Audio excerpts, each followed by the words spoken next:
It's time for another daily drop here on TarHeelIllustrated.com. I'm THI publisher Andrew Jones, and the topic today, again, Carolina basketball, as the Tar Heels are climbing everything, climbing the national rankings, climbing the KenPom rankings, climbing the net rankings.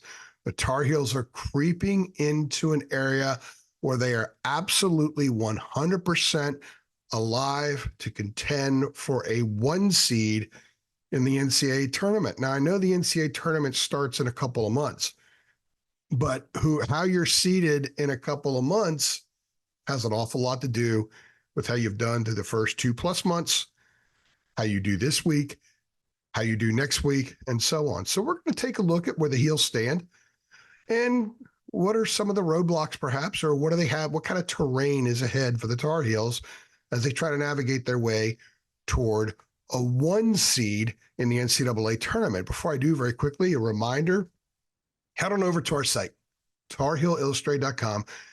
I have been the publisher since August 1st, 2014. The price that day for a 1-year subscription was $8.33 a month.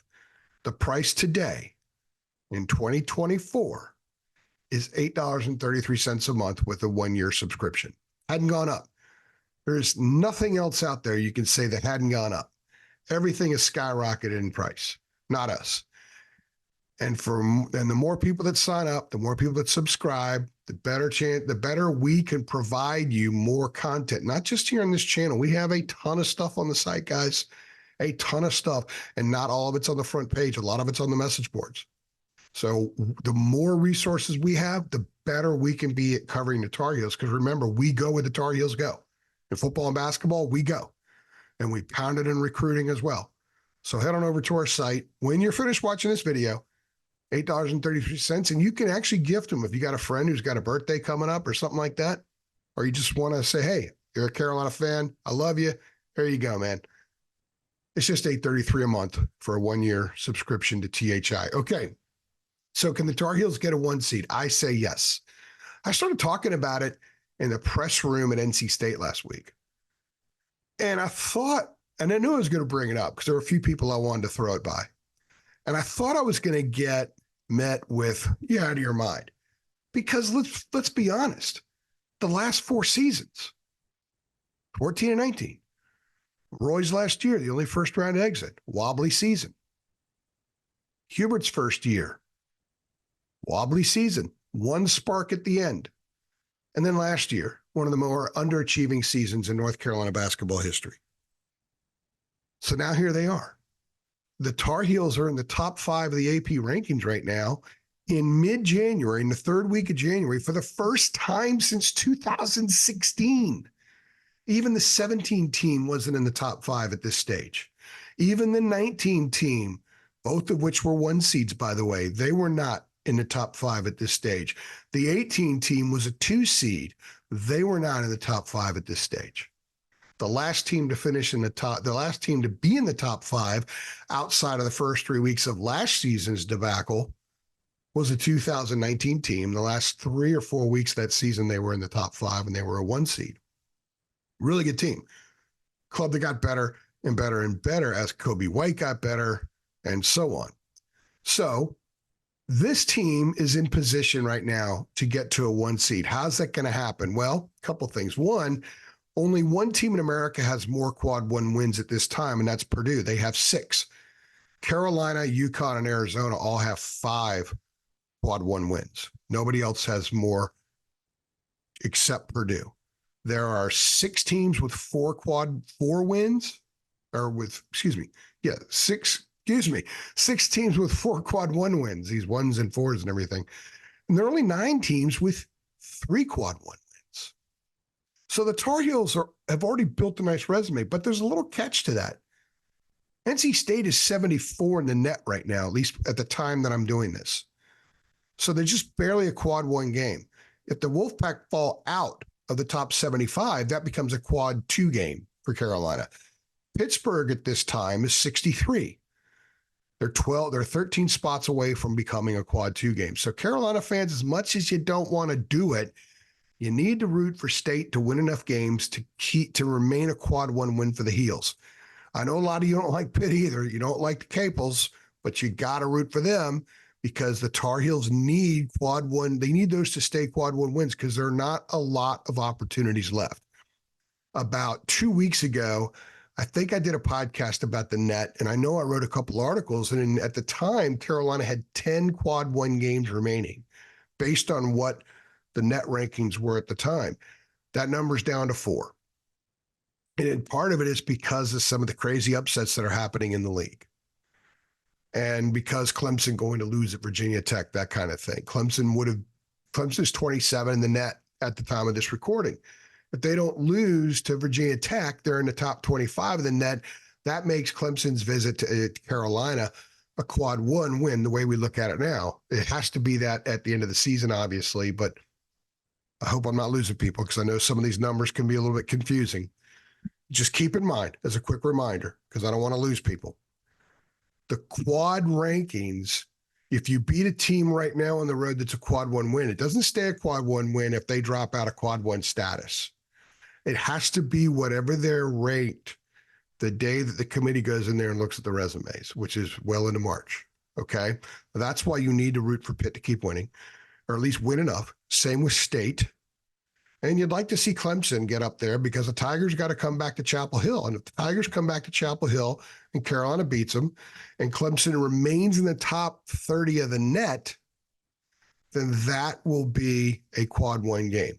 They're 27 now, so it still is. I did a pod a couple of weeks ago, and I got some crap from people because I kept thinking top 25 for home games being a quad one, but it's actually top 30. So you don't want the Tigers to stumble. You want as many of these as you can possibly get, okay?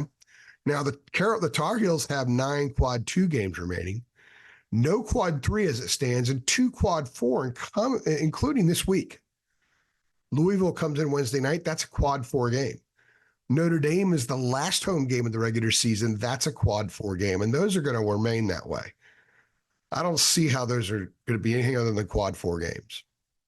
So Carolina's resume right now, very quickly, 5-3 in quad 1 games, 0-0 in quad 2 games, 4-0 in quad 3 games. The Arkansas win has dropped to a quad 3 game now because the Razorbacks are number 113, and they're 4-0 in quad 4 games. Now, it's important the Tar Heels are number 1 seed for a lot of reasons. That just means they continue playing well.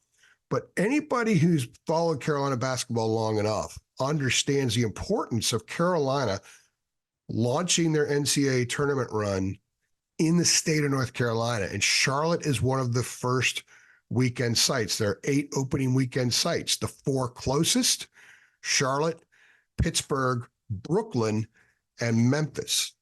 Now, the regionals are all kind of far away.